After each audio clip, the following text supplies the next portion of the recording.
So class 5th, today we are going to do our next chapter, that is your chapter number 3rd, name we are bit different, that means हम कुछ अलग हैं.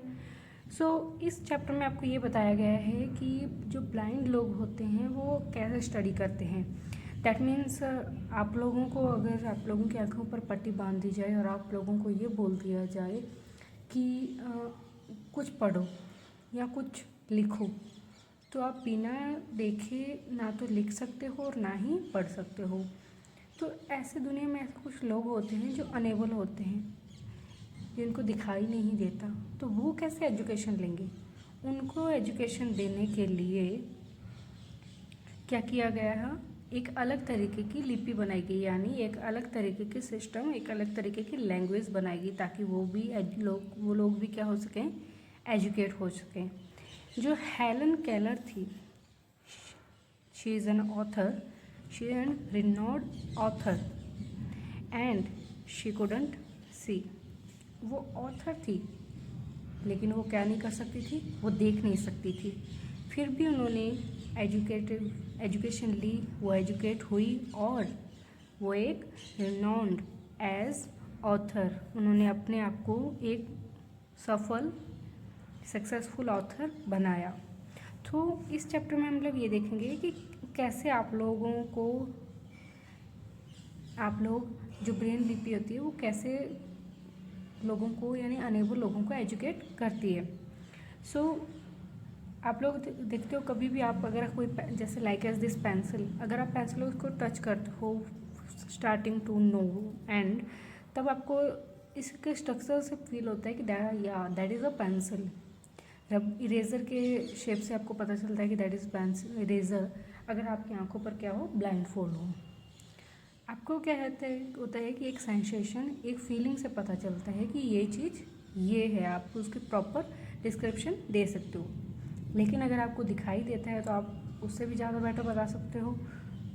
तो जैसे कि आपको बताया गया कि जो सिस्टम ब्लाइंड लोगों के लिए बनाया गया है उसे क्या कहते हैं, ब्रेल सिस्टम, और लैंग्वेज को क्या कहते हैं, ब्रेल लैंग्वेज.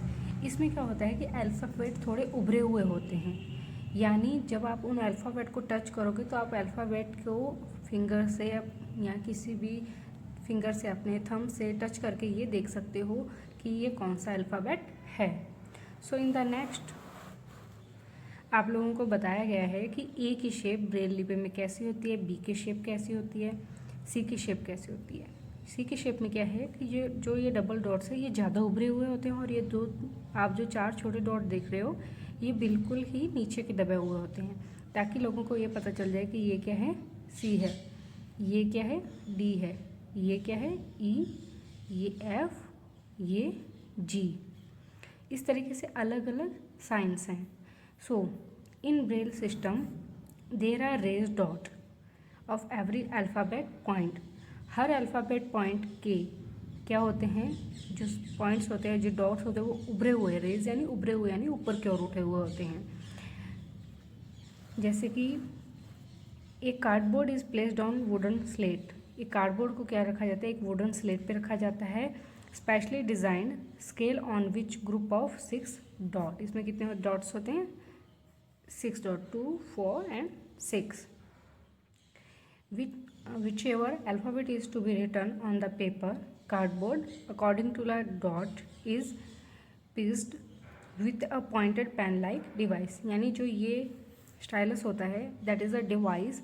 इससे क्या होता है कि इसके ऊपर चलाया जाता है, ठीक है, इसके हिसाब से चलाया जाता है, और जो भी अल्फ़ाबेट होते हैं उसके हिसाब से चलाया जाता है, और वो अल्फ़ाबेट क्या हो जाता है, ड्रॉ हो जाता है. अगर for example if English alphabet A is to be written, अगर आपको इंग्लिश अल्फ़ाबेट ए लिखना है तो डॉट 1 इज़ पिस्ड, यानी डॉट 1 को क्या किया जाता है, प्रेस किया जाता है, उसको क्या किया जाता है, छापा जाता है. This pointed pen is called stylus. इस पॉइंटर्स पेन को क्या कहते हैं, स्टाइलस कहते हैं. So the next is after pairing dot it is reversed, यानी ये इसको वापस से किया जाता है ऑन द ऑपोजिट साइड. इसके ऑपोजिट साइड भी किया जाता है, यानी पेपर के दूसरी side. So raised dot can be felt when touch. जब आप टच करते हो तो वो क्या होता है, वो फील होता है। By touching this raised dot contents are identify, जो ये डॉट्स होते हैं इनकी टच फीलिंग से आपको क्या कर सकते हो, आप आइडेंटिफाई कर सकते हो कि यह कौन सा अल्फ़ाबेट है। अगर हमें इंडिया लिखना है तो आई के लिए ये सिंबल, एन के लिए ये सिंबल, डी के लिए ये, आई के लिए फिर से ये और ए के लिए ये। सो इसे किसने बनाया था, ब्रेल लिपि हमें किसने दी? ब्रेल लिपि is given by Louis Braille, जो कि कहाँ रहते थे, वो इज़ लिव्ड इन फ्रांस, जो कि फ्रांस में रहते थे। इनको क्या हुआ कि चाइल्डहुड में when Louis Braille was playing with his father workshop, his eyes got hurt. जब अपने फादर के साथ वर्कशॉप में था, वहाँ पर खेल रहा था, तो उसकी आइज़ क्या होगी, मतलब उसकी that his eyes got hurt, उसकी आँखें आप कह सकते हो कि ख़राब हो गई या किसी भी तरीके की उसको नुकसान हुआ, हार्म हो गई। तो उससे क्या हुआ कि उसकी आई साइट चली गई। लुइस एक बहुत ही ब्रिलियंट स्टूडेंट था और हमेशा कुछ ना कुछ डिफरेंट सोचता था। एक इंटेलिजेंट बच्चे की हमेशा एक प्रतिभा होती है कि उसमें कुछ ना कुछ टैलेंट होता है। वैसे हर बच्चे में एक ना एक टैलेंट होता है, लेकिन उसको शो करने के लिए क्या होना चाहिए, एक बच्चे में आत्मविश्वास, यानी बच्चे में क्या होना चाहिए, सेल्फ कॉन्फिडेंस होना चाहिए कि हाँ मुझे में ये है, मैं ये कर सकता हूँ। लुइस ब्रेल ने क्या किया, it was very difficult to study those textbook. अब जैसे हमारी ये टेक्स्ट बुक है, ब्लाइंड लोग इसे नहीं पढ़ सकते। क्यों? क्योंकि ना तो इसमें कुछ उभरा हुआ है, ना इसके कोई डॉट्स उभरे हुए हैं, लेकिन हम लोग इसे पढ़ सकते हैं because we can see. During that period, उस टाइम क्या हुआ कि जो आर्मी कैप्टन थे वो लुइस ब्रेल के स्कूल में आए और and he showed the student and teachers language based on 12 point invented by himself. जो टीचर एंड स्टूडेंट की जो लैंग्वेज थी वो किस पे बेस्ड थी, 12 पॉइंट्स पे, जो कि उसने इन्वेंट की थी। Louis Braille was very much impressed by the language. Louis बहुत ज़्यादा इम्प्रेस हुआ। Louis Braille with his effort, उसने कोशिश की और उन्हीं 12 पॉइंट्स को क्या किया, 6 पॉइंट लैंग्वेज में बदल दिया। And that language developed by himself was named Braille language. और उससे क्या हुआ कि उसने आगे पढ़ना शुरू किया। आज के टाइम में लुइस ब्रेल द्वारा जो टैक्टिकल लैंग्वेज है वो आज पूरा देश यूज़ करता है। और जो आर्मी कैप्टन जिन्होंने उसे इंस्पायर किया था उनका क्या नाम था, Charles barber. What did you understand, आपने इससे क्या सीखा कि आप लोग ये सीखते हो कि कोई भी चीज़ आप लोग जो चाहते हो आप लोग वो कर सकते हो। दैट इज़ आप कोशिश करते हो तो किसी भी चीज़ को हासिल कर सकते हो। जैसे लुइस ब्रेल ने अपनी लैंग्वेज को क्या किया, समझा। इसके अलावा जैसे ये लैंग्वेज थी ब्लाइंड लोगों के लिए, लेकिन जो लोग डम्ब होते हैं यानी बोल नहीं सकते, सुन नहीं सकते, उनके लिए क्या होती है, एक साइन लैंग्वेज होती है। साइन लैंग्वेज में क्या किया जाता है, ए के लिए इस तरीके का साइन यूज़ किया जाता है, बी के लिए इस तरीके का साइन यूज़ किया जाता है, सी के लिए इस तरीके का साइन यूज़ किया जाता है और डी के लिए इस तरीके का साइन, ई के लिए इस तरीके का साइन, एफ के लिए इस तरीके का साइन, जी के लिए इस तरीके का साइन। हर चीज़ के लिए, हर अल्फ़ाबेट के लिए क्या है, अलग अलग साइंस हैं। इससे क्या होता है कि वो जो डम लोग होते हैं, जो सुन बोल नहीं सकते, वो क्या कर सकते हैं, वो भी एजुकेट हो सकते हैं, लिख बोल सकते हैं। लिखने और बोलने का that means I mean that कि वो भी अपनी लैंग्वेज, वो भी अपनी बात क्या कर सकते हैं, एक्सप्रेस कर सकते हैं। They also can express their feeling, वो भी क्या कर सकते हैं, अपनी फीलिंग एक्सप्रेस कर सकते हैं।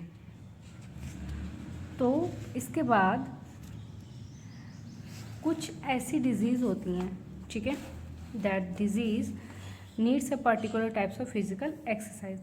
जो लोग ब्लाइंड होते हैं, जो डम्ब होते हैं, उनको क्या होता है, एक अलग तरीके की एक्सरसाइज की ज़रूरत होती है ताकि वो क्या कर सके, अपने ऑर्गन्स को कंट्रोल कर सके। कोशिश हर, जैसे अभी बोला कि हर कोशिश करने से आपको आप हर चीज़ हासिल कर सकते हो। तो अगर आप लोग बोलने, ये लोग जो डम लोग होते हैं ये क्या कर सकते हैं, बोलने और लिखने की कोशिश करें तो धीरे धीरे दैट पर्सन नॉर्मली ग्रेजुअली, यानी वो धीरे धीरे क्या हो सकते हैं, नॉर्मल हो सकते हैं। और यही क्या स्पीड कर सकती है, उनको बहुत ज़्यादा इम्प्रूव कर सकती है, यानी काफ़ी हद तक उन्हें इम्प्रूव कर सकती है कि वो अपनी लैंग्वेज को एक्सप्रेस कर सकें, वो एजुकेट हो सकें, वो अपनी लाइफ को एक बेटर डायरेक्शन दे सकें. So that is your chapter class. In the next we will go to that questions and answers. ठीक है. पॉइंटेड पेन क्या है? पेन यूज़ किया जाता है. ठीक है. डिवाइस कॉल्ड क्या किया जाता है? स्टाइलस. स्टाइलस यूज़ किया जाता है. क्या किया था? किसने डेवलप किया था? लुइस ब्रेल ने किया था. ठीक है. This system is raised alphabet on dots. ठीक है. इसमें आपका क्वेश्चन आंसर हो जाएंगे. इसमें आपको ये बताना है कि जैसे look at the picture given below, identify I. आपको आई को आइडेंटिफाई करना है. तो आई को ये वाला सिंबल है, तो where is it? Yes, this is I. ऐसे ही आपको आगे वाले क्वेश्चंस के आंसर्स भी मिल जाएंगे. ठीक है. नेक्स्ट सेशन में हम लोग करेंगे हमारा chapter number 4, that is your clean together, यानी किसी भी चीज़ को सफल, जैसे आप कह सकते हो कि स्वच्छता अभियान. ठीक है. In the next session we will go to our next chapter.